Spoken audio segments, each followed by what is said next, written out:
नमस्कार, जय मां भारती। दोस्तों, अगर आपको ये कंटेंट पसंद आ रहा है तो वीडियोस को लाइक कीजिए, शेयर कीजिए और चैनल को सब्सक्राइब जरूर कीजिएगा। सब्सक्राइब करने के बाद बेल आइकन भी जरूर दबाइएगा, जिससे कि आपको भविष्य में आने वाले एपिसोड्स का नोटिफिकेशन मिल सके।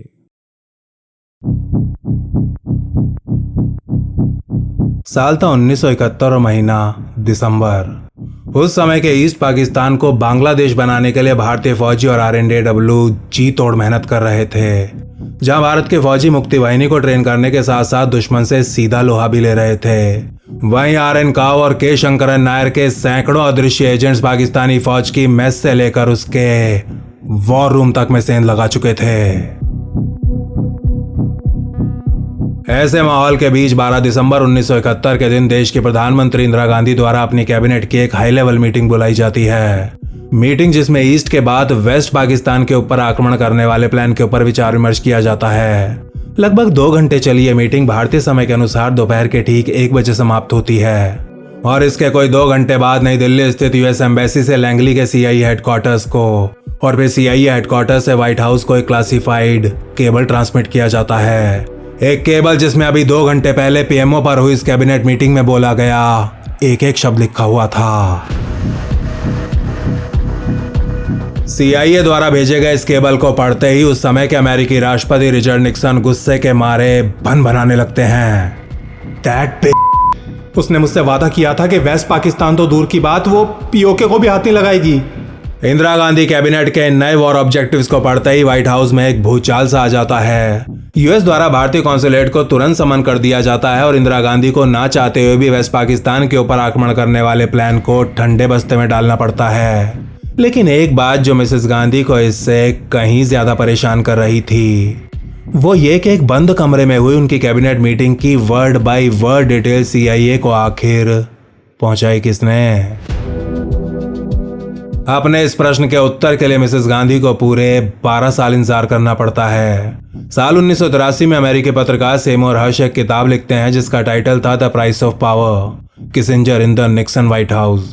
अपनी इस किताब में हर्ष दावा करते हैं कि भारत के पूर्व प्रधानमंत्री मोरारजी देसाई CIA के लिए काम करते थे, यानी कि वो एक CIA एजेंट, एक विदेशी जासूस थे। हर्ष के अनुसार ये मोरारजी देसाई ही थे जो चंद $1000 के बदले अपनी सरकार की अत्यंत संवेदनशील जानकारी और सीक्रेट CIA को लीक करते आ रहे थे।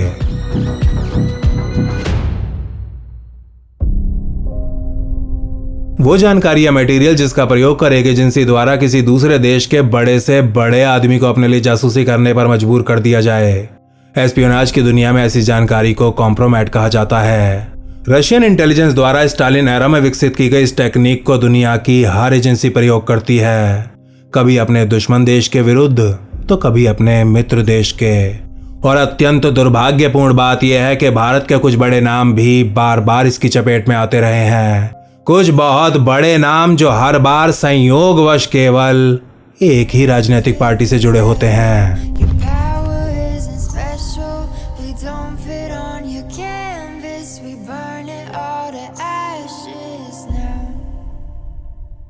Cause we are the outlaws.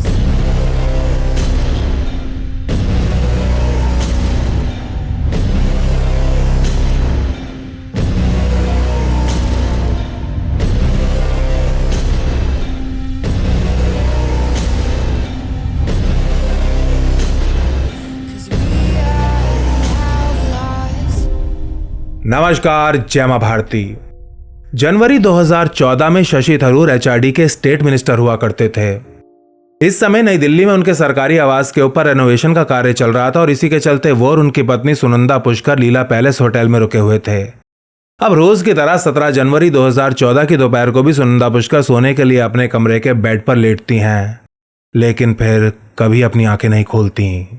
Sunanda Pushkar की इस अत्यंत दुर्भाग्यपूर्ण और अकस्मात मृत्यु के ठीक 1 साल बाद दिल्ली पुलिस दावा करती है कि उनकी मृत्यु आत्महत्या से नहीं हुई, बल्कि उन्हें तो एक जहर दिया गया है और इसी के चलते अज्ञात लोगों के खिलाफ हत्या का मुकदमा भी दर्ज कर लिया गया है। एक सिटिंग यूनियन मिनिस्टर की पत्नी का एक 5 स्टार होटल के कमरे में यूं मृत पाया जाना, ये एक बहुत बड़ी घटना थी और इस बड़ी घटना ने छोटी छोटी घटनाओं की उस श्रृंखला के ऊपर पर्दा डाल दिया था जो सुनंदा पुष्कर की मृत्यु से ठीक 2 दिन पहले शुरू हुई थी। 15 जनवरी 2014 की सुबह शशि थरूर के ऑफिशियल ट्विटर अकाउंट से एक के बाद एक कई सारी अजीबोगरीब सी ट्वीट्स आने का सिलसिला शुरू हो जाता है। इन ट्वीट्स में कुछ मैसेजेस के स्क्रीनशॉट्स थे जिनमें शशि थरूर और एक पाकिस्तानी महिला के बीच प्यार भरी बातें हो रही थीं। @महर तरार, I love you Shashi Tharoor and I go while in love with you irrevocably, irreversibly, हमेशा bleeding but always your महर तरार नामक एक पाकिस्तानी पत्रकार और भारतीय मिनिस्टर शशि थरूर के बीच अवैध संबंध होने का दावा करने वाली ये ट्वीट्स खुद शशि थरूर के अकाउंट से की जा रही थीं। इन ट्वीट्स के थोड़ी देर बाद शशि थरूर एक ट्वीट करके कहते हैं कि उनका ट्विटर अकाउंट हैक हो गया है और वो कुछ समय के लिए ऑफलाइन जा रहे हैं। लेकिन इस विवाद के चलते जब अगले दिन इकोनॉमिक टाइम्स सुनंदा पुष्कर से बात करता है तो वो उनको कुछ और ही बयान देती हैं। सुनंदा पुष्कर इकोनॉमिक टाइम्स के पत्रकार से कुछ बातें करती हैं जो सार्वजनिक रूप से उनके मुंह से निकलने वाली आखिरी बातें साबित होने वाली थीं।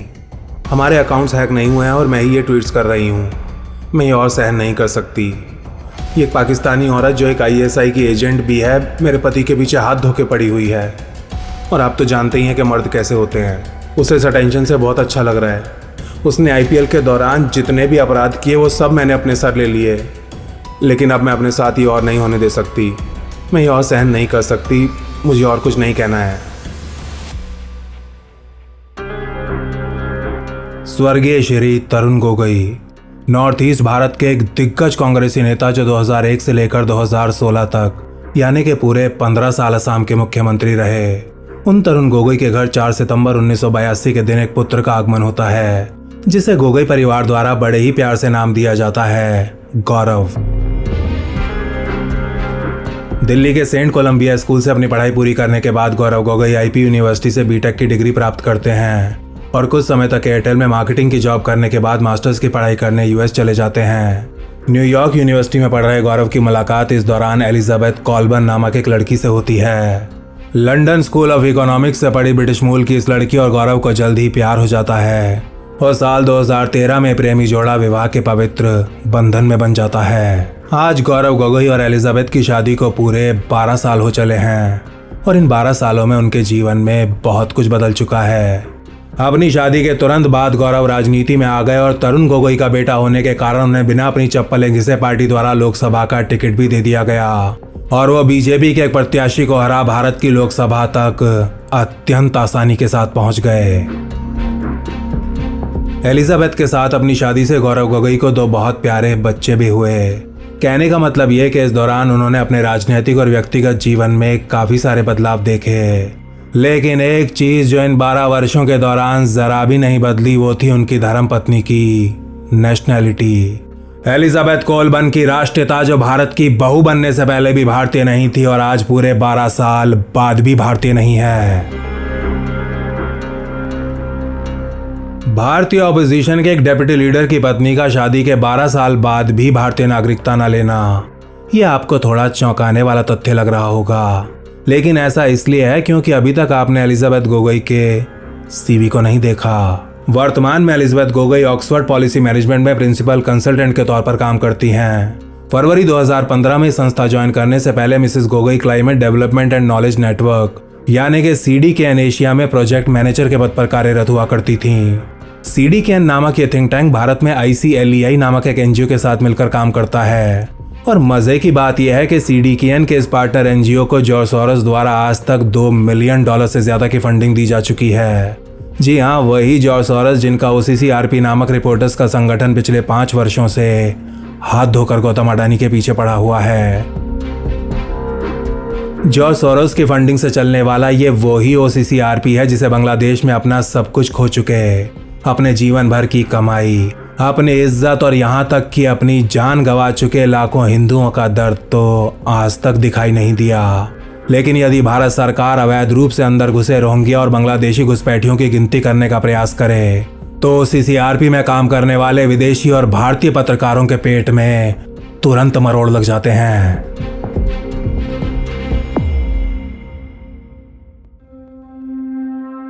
कांग्रेस के नेता गौरव गोगोई की धर्मपत्नी एलिजाबेथ अपने करियर के दौरान लीड पाकिस्तान नामक एक NGO से भी जुड़ी रही हैं पर्यावरण के ऊपर काम करने का दावा करने वाले इस एनजीओ की फंडिंग का एक बहुत बड़ा हिस्सा पाकिस्तान के ISPR और ISI जैसे आउटफिट से आता है।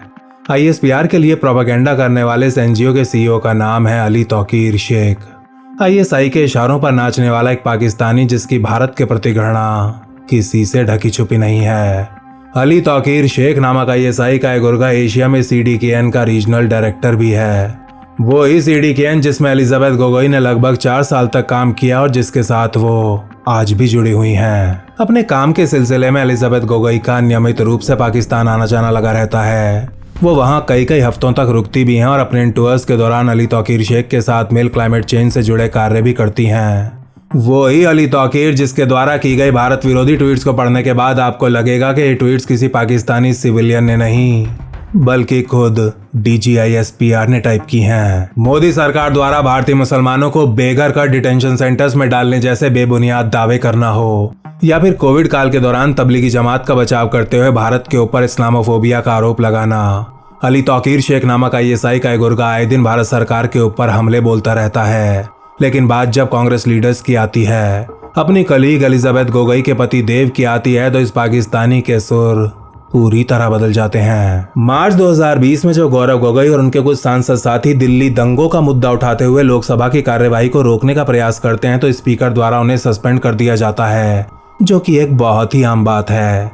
अब अपने इस महान काम के लिए गौरव गोगोई को अपनी पार्टी से भले ही कोई शाबाशी मिली हो या ना मिली हो, लेकिन ISI के इशारों पर नाचने वाले दलाल अली तौकीर शेख से उन्हें इस काम के लिए जी भर के शाबाशी मिली है। गौरव गोगोई की पत्नी श्रीमती एलिजाबेथ गोगोई शादी के बाद आज तक कितनी बार पाकिस्तान गई हैं, हर बार वो कितने दिन पाकिस्तान में रही हैं और इस दौरान उनकी किस किस के साथ मुलाकात हुई है और इन मुलाकातों में किस प्रकार के टॉपिक्स के ऊपर बातचीत की गई। क्या आज तक गौरव गोगोई ने इन प्रश्नों के उत्तर बिना किसी के कहे सरकार को देने का प्रयास किया है? क्या आज तक गौरव गोगोई ने इस देश की जनता और सरकार को यह बताने का कष्ट किया है कि भले ही उनकी पत्नी पाकिस्तानी NGOs के साथ काम करती हो, भले ही भारत से नफरत करने वाला ISI का एक गुर्गा उनकी पत्नी का सुपरवाइजर हो, लेकिन उनकी पत्नी के एक भी एक्शन ने आज तक भारत के हितों को अप्रत्यक्ष या प्रत्यक्ष रूप से कभी किसी प्रकार की हानि नहीं पहुंचाई है? क्या आज शादी के 12 साल बाद भी गौरव गोगोई ने क्लियर करने का प्रयास किया है? गौरव गोगोई ने ऐसा कभी नहीं किया, और ऐसा उन्होंने कभी क्यों नहीं किया ये आपको अब ये बताते हैं। साल 2015 में Gaurav Gogoi first term MP थे, यानी कि एक लोकसभा सदस्य के रूप में उनका पहला कार्यकाल चल रहा था। भारत में बीजेपी की मोदी सरकार को आए अभी कोई ज्यादा समय नहीं हुआ था और गौरव गोगोई के पास भारत की विदेश नीति से जुड़ी कोई आधिकारिक पोजीशन नहीं थी। ये वो समय था जब पाकिस्तान की भारत विरोधी हरकतों के चलते भारत सरकार आधिकारिक रूप से उसकी आलोचना कर रही थी। ऐसे माहौल के बीच एक दिन श्रीमान गौरव गोगोई दिल्ली स्थित पाकिस्तान हाई कमीशन के दौरे पर जाते हैं और ऐसा करने से पहले अपने विदेश मंत्रालय से पूछना तो दूर की बात, वो कुछ बताना भी जरूरी नहीं समझते। पाकिस्तानी दूतावास में गोगोई किससे मिलते हैं और वहाँ उनकी क्या बातें होती हैं ये तो आज तक कोई नहीं जानता, लेकिन इस दौरे के तुरंत बाद उनके राजनीतिक प्रश्नों में जो बदलाव आता है वो जरूर साफ साफ दिखाई देने लगता है। अपने इस दौरे के बाद गौरव गोगोई संसद में उस समय के रक्षा मंत्री स्वर्गीय श्री मनोहर पारिकर से ये प्रश्न पूछते हैं, मिस्टर स्पीकर, मुंबई में हुए 26/11 के दर्दनाक हमलों के बाद भारत द्वारा अपने कोस्टल रूट्स पर कितने रडार्स इंस्टॉल किए गए हैं?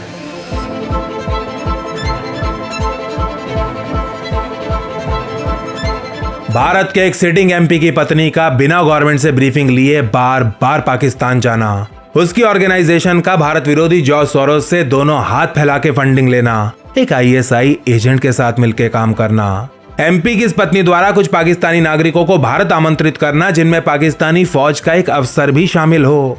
क्या ऐसे आरोप यदि आज बीजेपी के किसी नेता के ऊपर लगे होते तो भी राहुल गांधी, उनकी बहन जी और माता जी ऐसे ही मौन धारण किए बैठे रहते? वो राहुल गांधी जो कभी संसद परिसर में बीजेपी के नेताओं को संविधान की कॉपीज बांटते नजर आते हैं तो कभी अडानी की फोटो लिए उल जलूल नारे लगाते सुनाई देते हैं, उन राहुल गांधी ने क्या कभी गौरव गोगोई से इन प्रश्नों का उत्तर जानने का प्रयास किया है? अब गौरव गोगोई को ISI द्वारा कॉम्प्रोमाइज किया जा चुका है या नहीं ये तो वो, उनकी धर्मपत्नी, ISI वाले या फिर भगवान ही बेहतर जानते होंगे।